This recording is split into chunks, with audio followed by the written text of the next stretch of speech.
আসসালামু আলাইকুম। সবার কি অবস্থা? আমি তাসনিম আজকে আপনাদের কাছে নিয়ে এসেছি একটা ইজি টিউটোরিয়াল নিয়ে এসেছি। এত ইজি যেটা হচ্ছে আপনি যেকোনো ড্রেসের সাথে আপনি এটাকে পরতে পারবেন। যেকোনো শ্যাডো মিক্সড করে আপনি নিজের মতন কাস্টমাইজ করে নিতে পারবেন।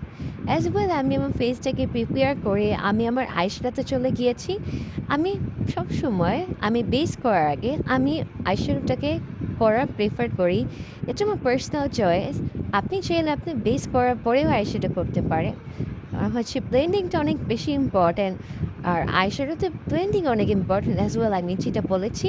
ক্রিজে ট্রানজিশন শেড ব্লেন্ড করে আপনি যে কোনো কালার আপনি হচ্ছে আউটার কর্নার থেকে ব্লেন্ড করে স্টার্ট করে দিতে পারেন, বা হচ্ছে আপনি দুটো শেড একসাথে মিক্স করে বা অ্যাড করে আপনি আপনার ক্রিজে ব্লেন্ড করতে পারেন। অ্যাজ ওয়েল আমি দুইটা শেড অ্যাড করে দেন হচ্ছে আমি আমার ক্রিজে ব্লেন্ড করেছি। আমি মিডেলাকে শিমার ব্যবহার করে নিয়েছি। আমি আমার ইনার কর্নার দিয়ে একটি লাইটার শিমার শেড দিয়ে সুন্দর করে ব্লেন্ড করে নিলাম, যেটি দেখতে খুবই ভালো লাগছে আমার কাছে। পার্সোনালি পছন্দ আমার মেকআপ জিনিসটাই পছন্দ, খুবই মারাত্মকভাবে পছন্দ।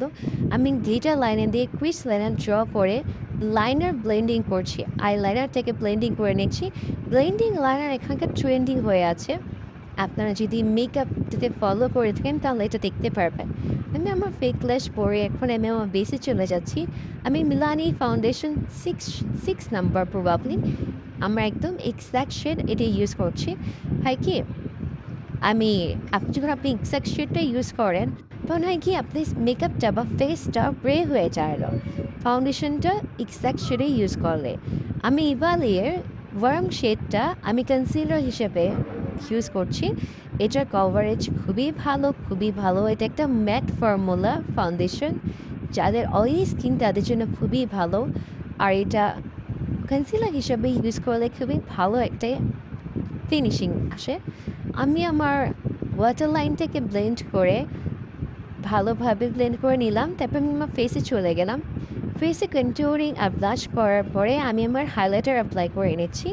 হাইলাইটার অ্যাপ্লাই করার পরেই বোঝা যাচ্ছে যে আমার ফেসটা কত স্মুথ দেখাচ্ছে। যে আমার স্কিন প্রিপেয়ার করা এর জন্যই সবসময় বলা হয় যে স্কিন প্রিপেয়ার খুবই ইম্পর্টেন্ট। এখন বোঝাই যাচ্ছে যে স্কিন কতটা স্মুথ আর ফ্ললেস লাগছে, যেটা অনেক লং টাইম পর্যন্ত এটা আপনার লাস্টিং করবে। আশা করছি মেকআপ ভালো লেগেছে। সাবস্ক্রাইব করতে ভুলবেন না।